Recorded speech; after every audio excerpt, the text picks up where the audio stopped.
क्योंकि अंधेरे में ज़ॉम्बीज़ को कुछ भी नजर नहीं आता है। अब ये चारों आगे बढ़ने लगते हैं। इन्हें यहाँ पर एक कार मिलती है जो कि बिल्कुल ठीक थी, इसीलिए ये चारों उस कार में बैठकर ट्रक को ढूंढने आगे जाते हैं। इनकी टीम में जो औरत होती है वो कार को ड्राइव करती है और बताती है कि मैं इस शहर में टैक्सी ड्राइवर थी जब कोरिया में ज़ॉम्बी वायरस नहीं फैला था। तब ये शहर रोशनियों से भरा हुआ था, लेकिन अब ये शहर इतना तबाह हो चुका है कि पहचानने में भी नहीं आ रहा है। खैर, थोड़ी आगे जाने के बाद इन्हें एक ट्रक नजर आता है। जैक उतरकर इस ट्रक की नंबर प्लेट को देखता है, लेकिन ट्रक का नंबर देखने के बाद जैक को पता चलता है कि ये वही ट्रक नहीं है, बल्कि वो दूसरी जगह पर है। अब यहाँ जैक चारों तरफ नजर घुमाता है और देखता है कि ये शहर पूरी तरह से वीरान हो चुका है। तभी जैक को सामने किसी चीज की हलचल सुनाई देती है। जब वो दूरबीन से बिल्डिंग के अंदर देखता है तो वहाँ पर कई सारे ज़ॉम्बीज़ खिड़की के पीछे भरे हुए थे। ये देखकर जैक काफी डर जाता है और वापस कार में आकर बैठ जाता है। इसके बाद ये लोग आगे जाने लगते हैं। कुछ दूर आगे जाने के बाद इन्हें एक और ट्रक खड़ा हुआ दिखता है, जिसे देखकर ये तीनों आदमी उतरकर ट्रक को देखने जाते हैं। इसी दौरान हम देखते हैं कि यहाँ इन पर कोई चुपके से नजर रख रहा है। अब यहाँ ये तीनों जब इस ट्रक के पीछे का दरवाजा खोलते हैं तो अंदर इन्हें ढेर सारे बैग मिलते हैं, और जब ये लोग उन बैग को खोलते हैं तो इनकी आंखें खुली की खुली रह जाती हैं, क्योंकि अंदर वो बैग US डॉलर से भरे हुए थे। ये देखकर ये लोग समझ जाते हैं कि ये वही ट्रक है जिसके बारे में उन गुंडों के बॉस ने बताया था। अब ये लोग उस ट्रक के ड्राइवर को देखते हैं जो कि ज़ॉम्बी बनकर मर चुका था। लियो जल्दी से उसे हटाता है, लेकिन तभी वो जाग जाता है। दरअसल वो मरा नहीं था बल्कि सो रहा था और वो लियो पर हमला कर देता है। अब इस हलचल में गलती से लियो से गाड़ी का हॉर्न बज जाता है, जिसे सुनकर यहाँ मौजूद सारे ज़ॉम्बीज़ जाग जाते हैं। अब यहाँ जैक लियो की जान बचाते हुए उस ज़ॉम्बी को शूट करके मार देता है, लेकिन गोली की आवाज से ज़ॉम्बीज़ को उनकी लोकेशन का पता चल जाता है और ज़ॉम्बीज़ तेजी से इनकी तरफ बढ़ने लगते हैं। वो ज़ॉम्बीज़ इन पर हमला कर देते हैं। अब यहाँ जैक उन ज़ॉम्बीज़ को शूट करके रोकता है और बाकी लोग ट्रक को स्टार्ट करने में कामयाब हो जाते हैं। इसके बाद ये चारों ट्रक में बैठकर यहाँ से भागने लगते हैं। तब सारे ज़ॉम्बीज़ भी इनका पीछा करते हैं, लेकिन ये लोग गाड़ी को तेजी से भगाकर आगे निकल जाते हैं और ज़ॉम्बीज़ को पीछे छोड़ाते हैं। मगर कुछ देर बाद कोई पीछे से फ्लेयर जलाकर इनकी गाड़ी के आगे फेंक देता है, जिससे यहाँ पर रोशनी हो जाती है और ज़ॉम्बीज़ इन्हें देख लेते हैं। अब फिर से ज़ॉम्बीज़ इनके पीछे पड़ जाते हैं। ये लोग तेजी से कार भगाते हैं, लेकिन ज़ॉम्बीज़ इनकी गाड़ी के सामने आकर इन पर हमला करने लगते हैं, जिससे इनकी गाड़ी का बैलेंस आउट हो जाता है और कार पलट जाता है। और तभी पीछे से ट्रक आकर जोर से इनकी कार से टकराता है, लेकिन ट्रक के टकराने से पहले ही जैक ट्रक से कूद जाता है और दूर जाकर गिरता है, जिससे उसकी जान बच जाती है। तभी जैक देखता है कि उनके साथ आई वो औरत एक्सीडेंट में मर गई है। वहीं लियो पर भी ज़ॉम्बीज़ हमला कर देते हैं, लेकिन लियो जैसे तैसे करके ज़ॉम्बी से खुद को बचाकर ट्रक के अंदर छिप जाता है। अब यहाँ जैक भी ज़ॉम्बीज़ पर गोलियां चलाने लगता है और काफी देर तक गोलियां चलाने के बाद उसकी बंदूक में गोलियां खत्म हो जाती हैं। ये देखकर जैक समझ जाता है कि अब वो जिंदा नहीं बच पाएगा और तभी एक ज़ॉम्बी दौड़कर जैक पर हमला करने ही वाला होता है कि तभी पीछे से एक गाड़ी आकर उस ज़ॉम्बी को टक्कर मारकर खत्म कर देती है। उस कार के अंदर 2 लड़कियां बैठी हुई थीं और वो जैक को गाड़ी में बैठा लेती है। इसके बाद बड़ी लड़की लीना कार को ड्राइव करती है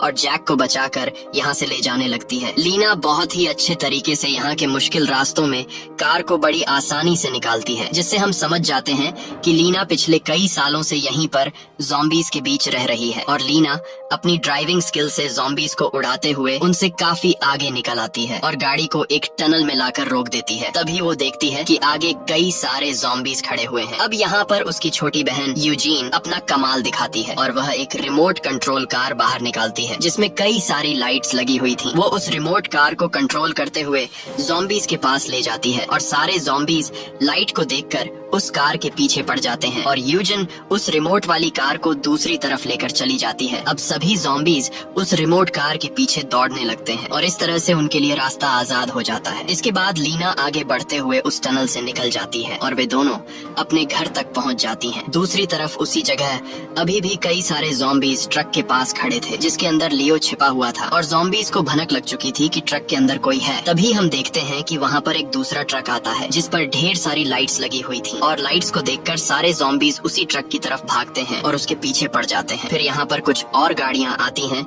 जिनमें से कई सारे आदमी निकलते हैं। दरअसल ये सब लुटेरे थे जो इस ट्रक को खाने की चीजों से भरा हुआ ट्रक समझकर इसे लूटने आए थे। अब तभी इस ट्रक में से वही आदमी निकलता है जो जैक और लियो के साथ था, लेकिन उसे ज़ॉम्बी ने काट लिया था और अब वह इन्फेक्टेड हो चुका था। इसलिए ग्रुप का लीडर सार्जेंट उस आदमी को मार डालता है। इसके बाद ये लोग इस ट्रक को बिना खोले ही यहाँ से ले जाने लगते हैं। दूसरी तरफ लीना और यूजिन जैक को लेकर अपने घर पर ले आती हैं, जहाँ उनके ग्रैंडपा भी थे। तभी यहाँ जैक को होश आ जाता है और खुद को अनजान लोगों के बीच देखकर घबरा जाता है। यहाँ ग्रैंडपा यूजिन और लीना से कहते हैं कि तुम बैटरियां क्यों नहीं लाई। उन बैटरियों के बिना हम मेजर जेन से कांटेक्ट नहीं कर पाएंगे। वो कहता है कि मेजर जेन एक बहुत ही अच्छी लेडी है, अगर हम उसे कांटेक्ट करें तो वह हमारे लिए यहाँ मदद ला सकती है। ग्रैंडपा की बातें सुनकर यूजीन और लीना मुस्कुराते हैं, क्योंकि उन्हें लग रहा था कि ग्रैंडपा की दिमागी हालत ठीक नहीं है, इसीलिए वे उनकी बातों पर खास ध्यान नहीं देती हैं। तभी यहाँ पर लीना और यूजीन की मॉम भी आ जाती है, जिसे देखकर जैक शॉक हो जाता है, क्योंकि यह वही लेडी थी जो 4 साल पहले अपने हस्बैंड के साथ जैक से मदद मांग रही थी, लेकिन जैक ने उन्हें वहीं छोड़ दिया था और आज उनकी बेटी ने जैक की जान बचाई है। अब जैक ने तो उसे पहचान लिया था, लेकिन खुशकिस्मती से